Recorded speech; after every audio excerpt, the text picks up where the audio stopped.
Setting a boundary can feel like standing at the edge of a cliff with your truth caught in your throat, your heart's pounding, and every instinct is screaming, "Don't do it, you're going to lose them."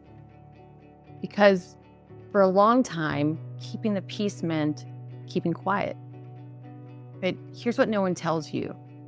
You can't stay safe and silent forever. Eventually, the cost of betraying yourself becomes louder than the fear of disappointing them. If your stomach knots up every time you try to say no, you are not weak. You are likely someone who learned early that love was conditional, that safety came from staying small, that your job was to accommodate, not assert. But boundaries aren't betrayals. They are proof that you are healing. You are starting to believe that your needs matter too. In this video, we are going to talk about why boundary setting feels terrifying, how to do it anyway, and what to expect when you start. It's going to be like you've been walking barefoot on jagged rocks your whole life, and then one day a friend is going to hand you some shoes. At first, that support is going to feel strange, unfamiliar, but that's not a sign that something's wrong. It's a sign that you're about to do something right, something new.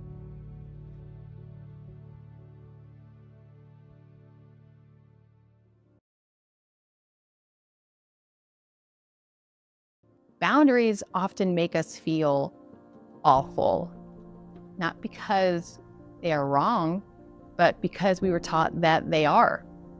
From a young age, many of us were conditioned to believe being good meant being agreeable, helpful, easygoing, low maintenance. And of course, all that kindness is beautiful. But if we were only ever rewarded for pleasing others, we may have learned that our needs were inconvenient, selfish, even mean. Some of us had to earn love and safety by staying small, quiet, or useful. And when that's your survival skill, saying no can feel like pulling the pin off of a grenade. Pete Walker, who writes about complex trauma, explains that in dysfunctional families, children often learn to fawn, to over-accommodate, and overgive. Because in those environments, having a boundary didn't just get you ignored, it got you punished. If we grew up believing that love had conditions, then even now when we are technically safe as adults, our nervous systems may still treat a boundary like a betrayal. So if guilt shows up when you set a limit, it doesn't mean that you're doing something wrong. It usually means that you're doing something new. We are not just untangling family conditioning. We are undoing cultural norms, gender roles, and more. Children raised by emotionally immature parents are significantly more likely to confuse boundaries with rejection, believing that saying no equals disconnection. If this is hitting home, you are not broken. You're just someone who was taught that love meant sacrifice. But we are allowed to unlearn that, and we will.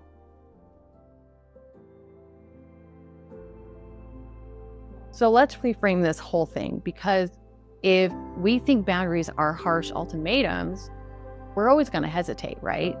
That's not even what they are. Not even close. They are not punishments. They are not emotional barbed wire. A boundary is simply a line, a clear, respectful way of saying, this is okay with me, and this is not. It's like a property line around a house. You don't put up a fence because you hate your neighbors. You put up a fence because you like knowing where your space begins and when you're allowed to plant your garden without someone parking a lawn chair on it. Not a fortress.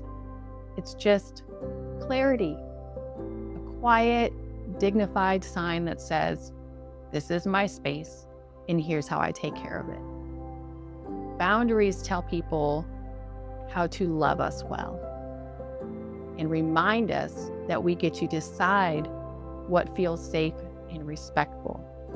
As Brené Brown says, quote, "Daring to set boundaries is about having the courage to love ourselves, even when we risk disappointing others." Let that settle in.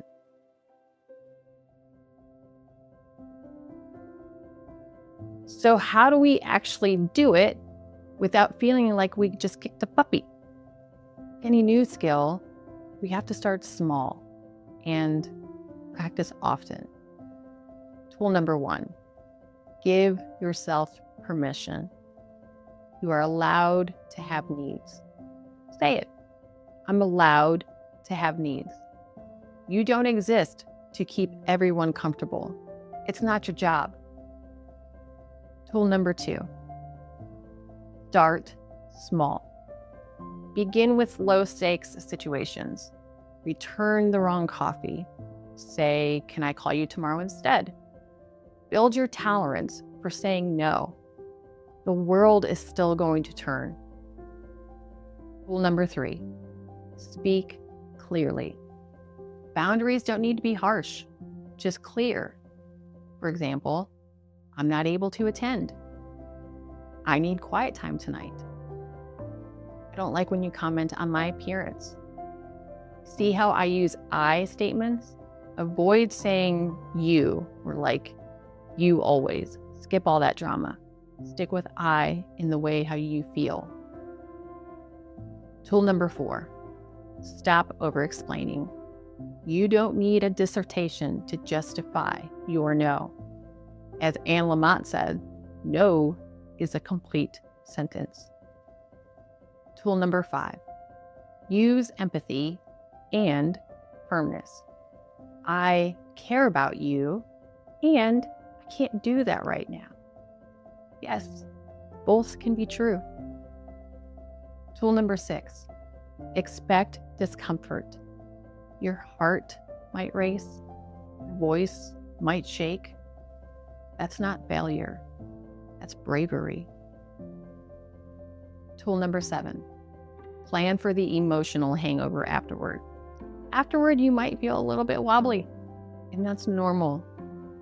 Take a hot bath, journal, call a safe friend, breathe and reset.